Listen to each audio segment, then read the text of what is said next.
He thought his badge made him untouchable until he pulled over the wrong military woman. This story isn't about noise.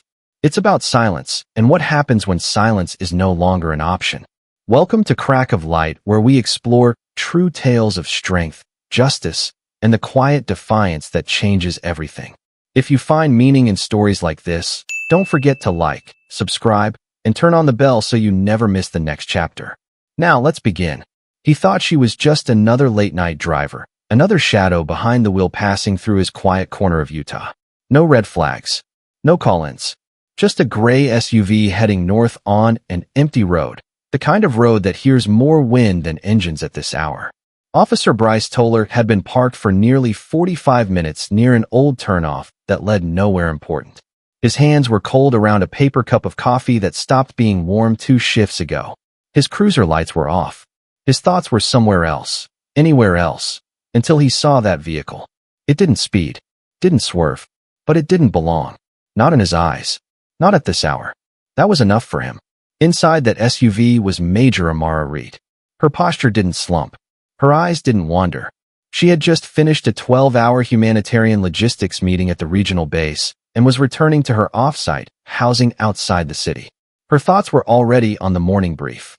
The vehicle was government-issued, standard protocol for her role, but nothing that would make a person stare. But Bryce stared. He didn't know her name. Didn't care. He pulled out and followed. 2 minutes later, his lights lit up the night. Amara didn't panic. Her training didn't allow for that. She eased to the shoulder, signaled properly, turned off the ignition. She didn't reach for anything. Just waited, hands visible, engine off, brain calculating. The officer's boots hit pavement, slow but deliberate. He didn't approach the passenger side like procedure recommended. He came directly to her window, tapping the glass twice with a flashlight already pointed at her face. No greeting, no explanation, just license and registration. She kept her voice level. "Can I ask why I was stopped?"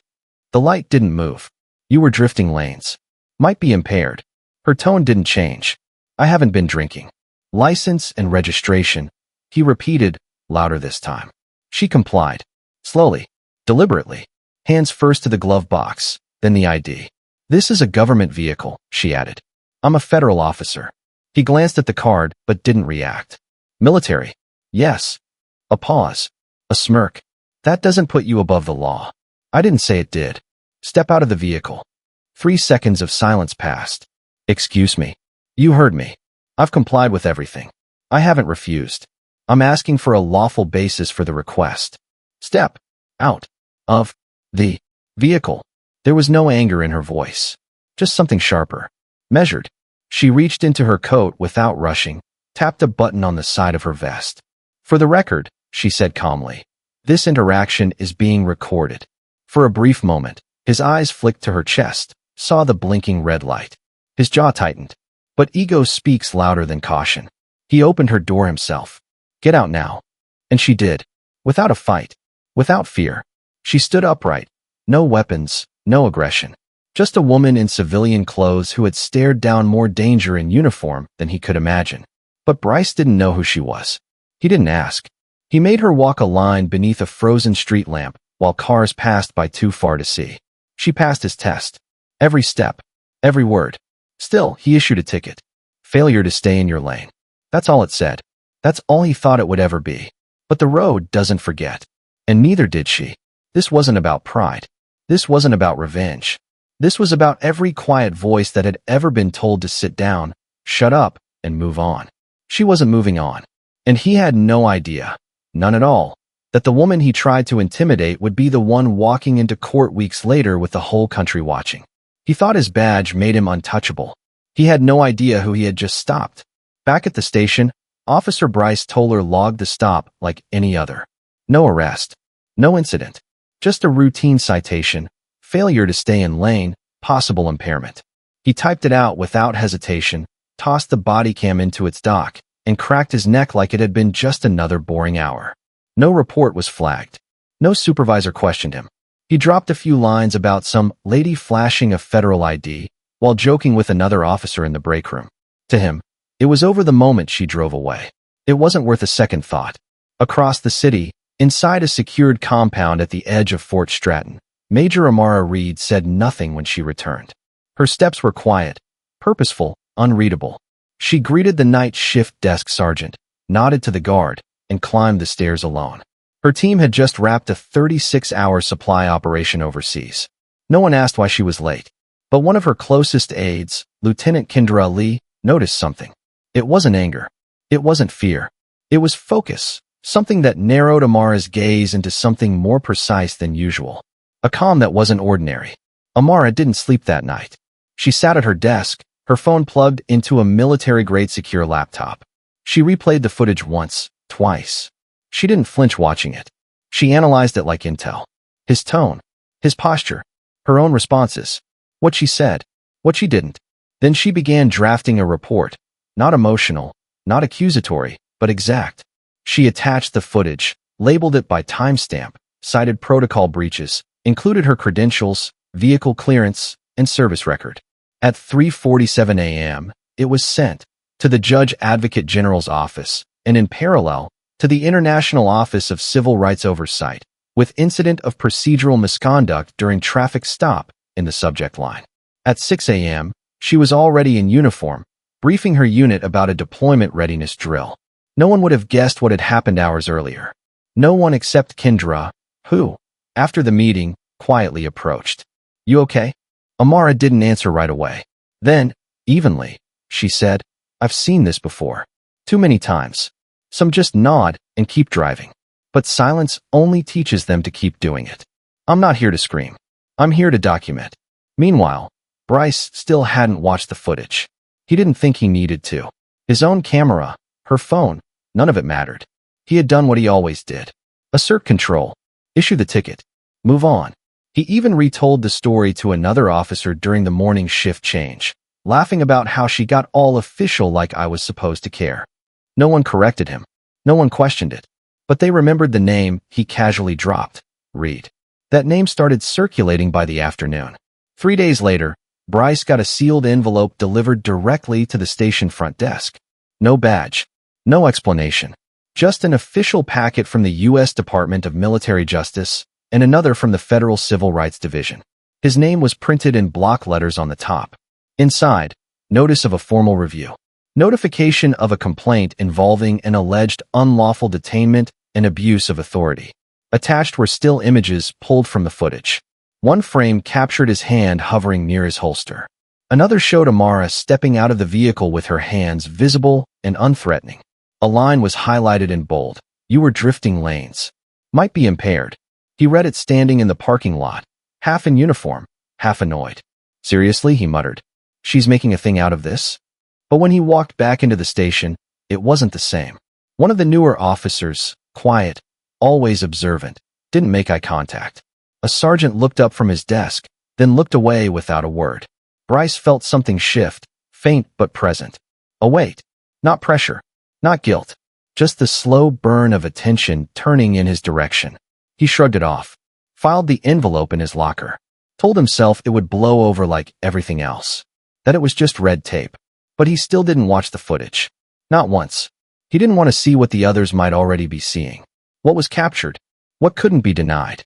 Amara, on the other hand, never brought it up again with her team. She filed no internal drama. No announcements. She had nothing to prove. But in the days that followed, the response from command came back faster than expected. Her report was acknowledged.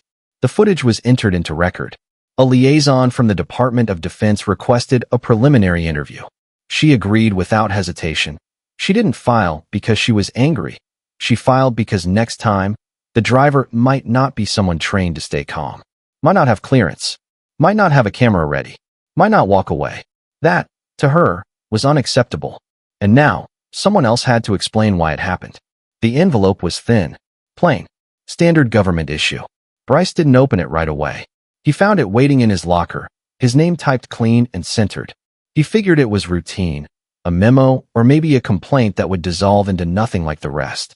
He tore the seal open with one hand, half listening to the TV in the corner of the break room. But when he pulled out the folded letter and saw the heading, Notice of Formal Summons, Civil Rights Complaint, he stopped moving. There was no yelling, no shock, just a slow breath and the first tightening in his chest. The plaintiff's name was in bold. Major Amara Reed.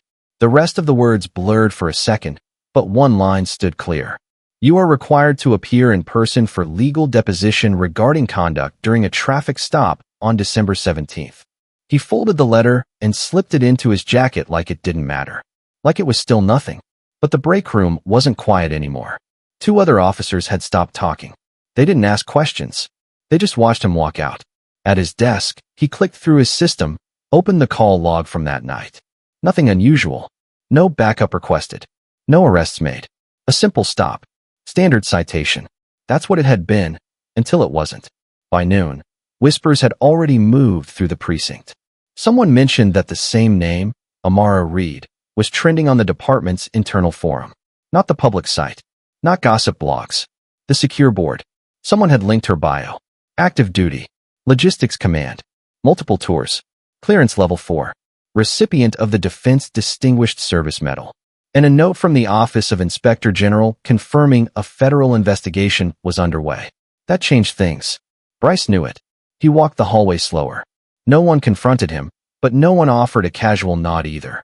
Even Diaz, who usually gave him grief just to kill time, barely looked up from his screen when Bryce passed. It wasn't isolation. It was the kind of quiet that smelled like consequences.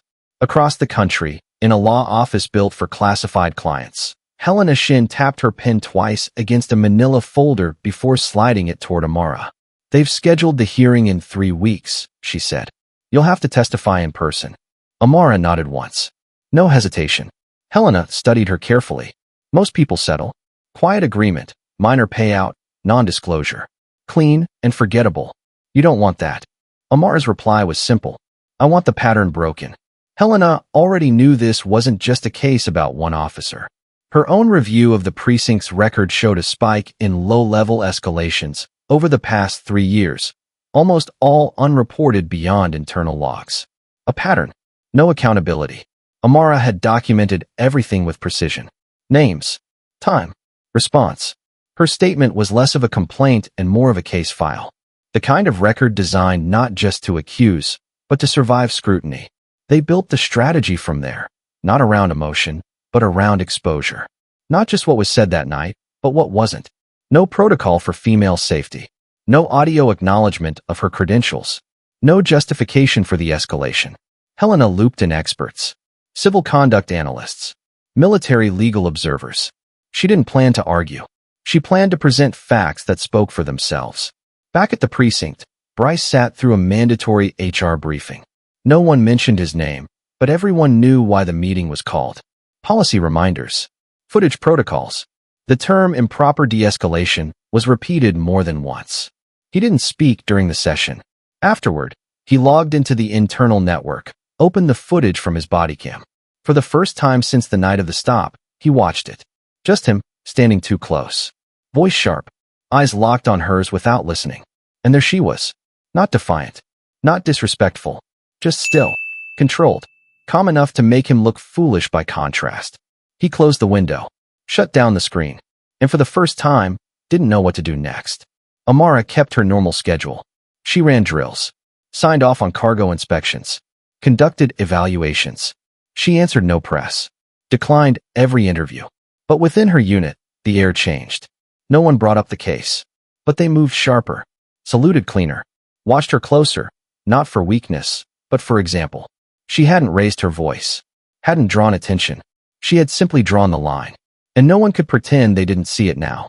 When the official statement from her legal team was released, it didn't accuse. It didn't dramatize. It cited violations of protocol, outlined failures in officer conduct, referenced department inconsistencies. It included timestamps, screenshots, and a signed affidavit. Helena kept the language exact. It wasn't about humiliation. It was about setting precedent. Bryce read it alone, in the back seat of his parked cruiser. He didn't recognize the version of himself described on paper. But the footage didn't lie, and neither did the silence around him. He wasn't suspended, yet.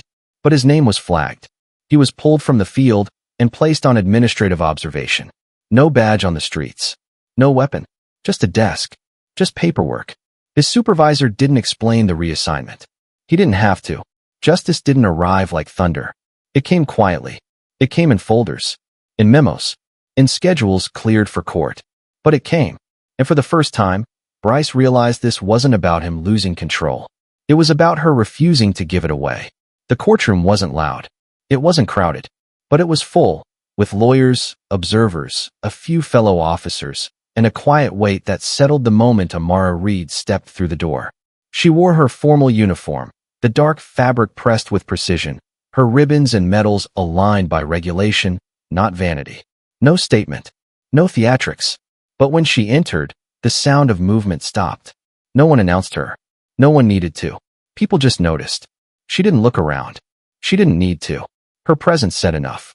Bryce was already seated at the defense table, posture stiff, eyes trying not to move. He didn't stand when she walked in, but he saw her. And for the first time, his expression broke. Not fear, not guilt, but something quieter. Recognition. Like he was seeing something he had missed that night on the road. Not a driver. Not a complaint. A soldier. A commander. A woman with authority that didn't have to be shouted to be heard. The judge opened proceedings quickly. Formalities. Names entered into record. Then the footage was played. First, Amara's phone recording. Clean, steady, unshaken. Her voice calm. Her hands visible. Her words measured. Every line confirmed the same thing. She had done nothing but comply, ask, and wait. Then came the body cam. Bryce's voice louder, sharper, filled with tension that didn't match the tone of the situation. The room didn't gasp. It didn't need to. The shift was visible on the faces of the jury, one after another, absorbing the contrast between how she behaved and how she was treated. When the playback ended, the prosecution began. Not with drama, not with accusations, just questions. Sergeant Toller, did the defendant refuse to exit the vehicle? No. Did she threaten you? No. Was she verbally aggressive? No. Did she indicate she was armed? No. Then why escalate? He hesitated. She questioned me. Is questioning an officer unlawful? No. Did you identify her as a federal officer before ordering her out? No. Would you have acted differently if you knew her rank? A pause. Maybe. That one word hung there longer than it should have. The judge looked down. The jury didn't move. But in that single syllable, the truth cracked through. The response had not been about safety, law, or danger. It had been about power, and how easily it was misused when unchecked. Then Amara was called. She didn't rush to the stand. She walked with the same confidence she used to walk convoys through live zones. Her right hand straightened the edge of her collar before she sat. When asked to state her name and rank, she did so clearly. When asked to describe the incident, she didn't add drama. She laid out facts, date, time, behavior, reaction. She didn't raise her voice. She didn't have to. I didn't file this because I was disrespected, she said. I've had worse said to me in worse places. I filed it because there are lines. And the night of that stop, someone crossed one. The prosecutor asked if she resisted at any point. No. Did you ever try to use your rank to avoid the stop? No. Why record the interaction? Because silence doesn't always protect you. And proof is safer than memory. Then came the final question. What outcome do you hope for here? She didn't flinch. Didn't look at Bryce. She looked at the jury. I don't want to win because I outrank him. I want someone to stop and think before using authority to intimidate the wrong person, because next time, it might not be me. The room stayed still. No one moved. The defense didn't challenge the testimony. They had nothing left to argue. The footage had spoken. The silence in the room confirmed it. Outside, reporters waited. Inside, judgment hadn't yet been delivered. But everyone watching already knew what justice sounded like. Not yelling. Not threats. Just truth, delivered plainly, by someone who refused to stay quiet. The verdict came without drama. No gavel slam. No gasps. No outburst from either side. Just the sound of the judge clearing her throat and reading from the page in front of her. In the matter of Reed versus Toller, this court finds the defendant, Sergeant Bryce Toller, in violation of federal civil rights statutes. Her voice didn't rise. It didn't need to. His actions during the traffic stop in question constituted abuse of authority and unlawful detainment under Title 42, Section 1983. This court orders an immediate suspension of duty, referral of the case to the U.S. Department of Justice for further review, and compensation in the amount of $35,000 to the plaintiff, Major Amara Reed. No one moved. No applause. No audible reaction. Just quiet. The kind of quiet that feels heavier than sound. Amara didn't shift in her seat. She didn't smile. She didn't even blink. She just nodded once, small, controlled. Not to the judge, not to her attorney, but to herself.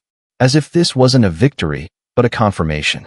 A proof that the line she held had meant something. That her refusal to be quiet had weight. Not just for her, but for whoever came next. Bryce didn't react. He didn't shake his head. He didn't protest. He didn't look at anyone, especially not her.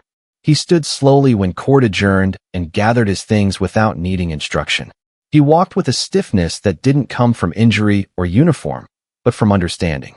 Outside, a few cameras waited, not many, but enough. Reporters had gotten word of the case late in the process, and by the time he stepped onto the courthouse steps, they were angled and ready. He raised a folder to block his face, not because he had something to hide, but because, for the first time, he no longer had control over how he would be seen. The flashbulbs didn't catch a criminal. They caught a man whose badge had once meant authority, but now meant accountability. Back inside, Amara stayed a few minutes longer, talking quietly with her attorney, confirming next steps, signing the final documents. The clerk offered to escort her through the side exit to avoid the media. She declined. She wasn't there for headlines. She wasn't there to become a symbol. She had filed. She had testified. She had endured the process because the alternative was to pretend it never happened. And that wasn't who she was. As she stepped outside, no one swarmed her. No microphones in her face. Just a few distant questions from behind a barrier. Major Reed, do you believe justice was served? She didn't answer. She didn't need to. Her answer had already been given. In court, under oath, in full view of the system she had chosen to engage instead of challenge with rage. Later that day, an internal memo circulated through Bryce's department. Effective immediately, he would be reassigned to non-enforcement duties pending DOJ review. Words like liability, training evaluation, and departmental protocol appeared in bold. But none of it changed what had already shifted.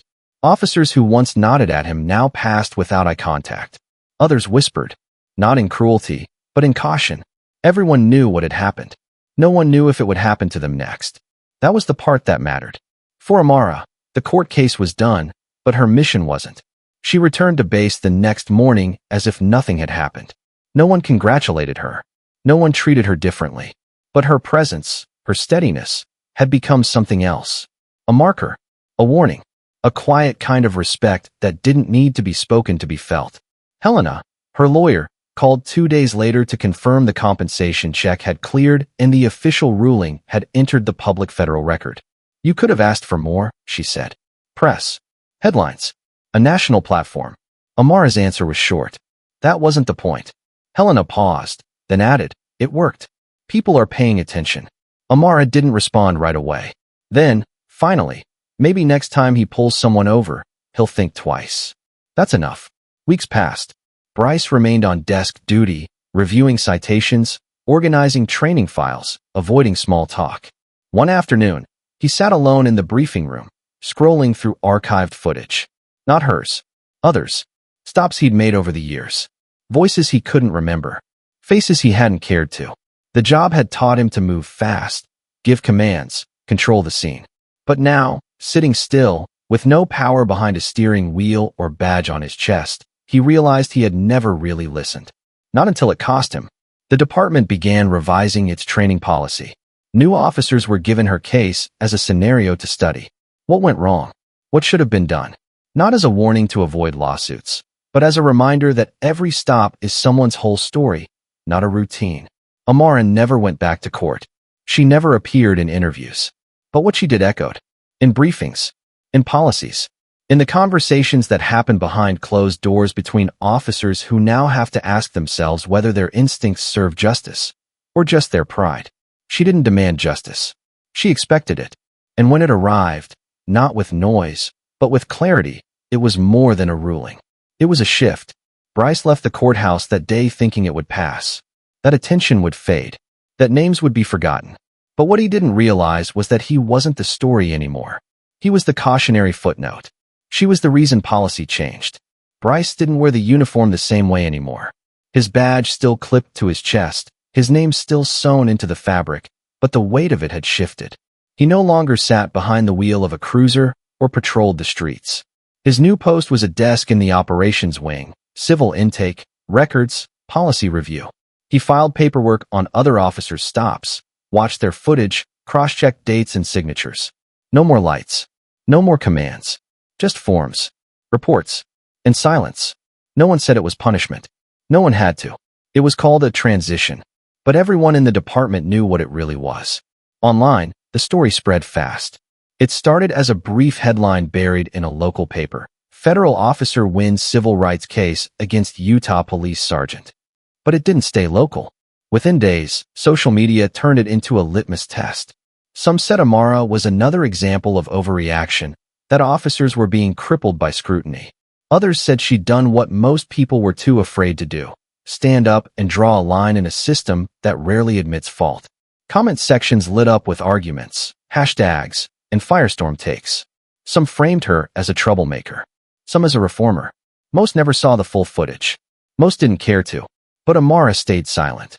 Not because she didn't have something to say, but because she had already said it where it mattered. The verdict wasn't a stage. It was a boundary. She refused every media request, ignored offers to appear on talk shows or join campaigns. She didn't want to be a face for a cause. She didn't want to be turned into an icon. Her stance had never been about visibility. It had been about accountability. Quiet, firm, uncompromising, and done. She returned to her regular duties with the United Nations Relief Division within weeks. Another flood zone. Another logistics challenge in a place where her name meant nothing, but her structure meant everything. The same early briefings, the same food rations, the same protocols that kept people alive in chaos. She didn't mention the court. She didn't bring up Bryce. And no one asked. The people she served weren't interested in headlines. They were interested in who showed up when the system failed. Back in Utah, her impact continued in smaller ways. The department where Bryce had served issued a quiet memo announcing an internal review of de-escalation practices. New training modules were introduced. Officers were required to recertify their procedural compliance. One commander noted in the margin of the curriculum, footage from Reed case, mandatory viewing. No one called it reform, but the shift was real. Some officers grumbled, said the department had caved. Others admitted, quietly, that the training made them think differently about power, about posture, about what it looks like when someone does everything right and still ends up under scrutiny. The case became unofficial shorthand for crossing the line without realizing it. "Don't go Toller" became a phrase whispered in locker rooms after shifts, half joke, half warning. Bryce didn't contest the reassignment. He stopped explaining the story. He stopped defending what happened. Because the footage didn't need his defense. He had watched it too many times. He'd memorized the sound of his own voice, the edge, the tone, the command that had felt routine in the moment but came across as something else entirely on playback. He didn't deny what it showed. He just wished he had paused before it ever needed recording. Amara's name faded from the trending topics, but not from institutional memory. Her case was cited during officer evaluations in 3 precincts outside Utah. A draft proposal from the DOJ on routine traffic stops quoted her testimony word for word. "I don't want to win because I outrank him. I want someone to stop and think." That sentence was added to a training manual in Colorado. Another in Ohio. Quiet changes. Nothing loud, but permanent. And that was the thing. Amara hadn't shouted. She hadn't demanded a takedown or a headline. She had shown what it looked like to hold a line. Firmly, legally, and without apology. She didn't ask to be a hero. She didn't want to be a symbol. She just refused to be erased. Behind the scenes, departments whispered her name with respect. Not admiration. Not fear. But something closer to acknowledgement. She had forced a pause. Made the system look at itself. And that was more than enough. They introduced her simply. No fanfare. No slideshow. Just Major Amara Reed, Logistics Command, UN Peace Operations, followed by a round of polite applause from a room full of young cadets barely old enough to remember what the war in Afghanistan felt like on the news. She didn't walk up to the podium quickly. She didn't rush to speak. When she finally looked at them, her voice was steady, clean, without decoration. "I'm not here to talk about medals," she began, "or rank, or any decision I've made in combat zones. I'm here because of something much quieter. Something that happened on a cold night, on a silent road, not far from here. A night when I was stopped, not because I did something wrong, but because someone thought they could act without consequence. The room didn't shift. No one coughed or glanced away. They were listening, not out of obligation, but because they could feel something in her tone that wasn't written in the syllabus. I stayed calm. I didn't yell. I didn't resist. I asked questions. I recorded it. I filed a report. That's all. And because of that, I ended up in a courtroom, not as a defendant, not as a witness, as proof. Proof that the badge isn't bulletproof. And neither is the silence that often comes after it. She paused, just long enough to let it sink in. I've seen men freeze when they're afraid. I've seen women scream when they're ignored. But the hardest thing I've ever done was keep my voice even when I knew someone was trying to provoke me. Because it's easy to lose control. It's harder to stand your ground with clarity. She looked across the rows of pressed uniforms and clean notebooks. So I want to ask you something. And don't raise your hand. Just think about it. When someone challenges your authority, are you prepared to respond with integrity instead of ego? When someone disrespects you, can you keep your dignity without letting your pride speak first? There was no noise in the room, just stillness. You don't get to choose who you run into on the job. You only get to choose who you are when it happens. And if you wear this uniform thinking it gives you permission to bend the rules when no one's looking, you don't deserve to wear it. She closed her folder without looking at it. Real power isn't loud. It's disciplined. It's the ability to know you're right and still let the system work. Because if the system only works for you, then it's already broken. The applause didn't come right away. It waited, just like her silence had. And when it did, it wasn't loud, but it was earned. Before she left, one cadet asked quietly, "Do you think what you did actually changed anything?" She didn't answer right away. Then, "I think next time a cop pulls over someone for the wrong reason, they'll pause. Even for half a second. That's where it starts." And then she walked out. If this story moved you, if it made you pause or see something differently, take a second to leave a comment. Share it with someone who needs to hear it. And if you want more true stories that remind us what justice, courage, and quiet leadership really look like, subscribe to the channel and turn on the bell. Sometimes the strongest voices aren't the loudest. They're the ones that stand their ground and speak only when it counts.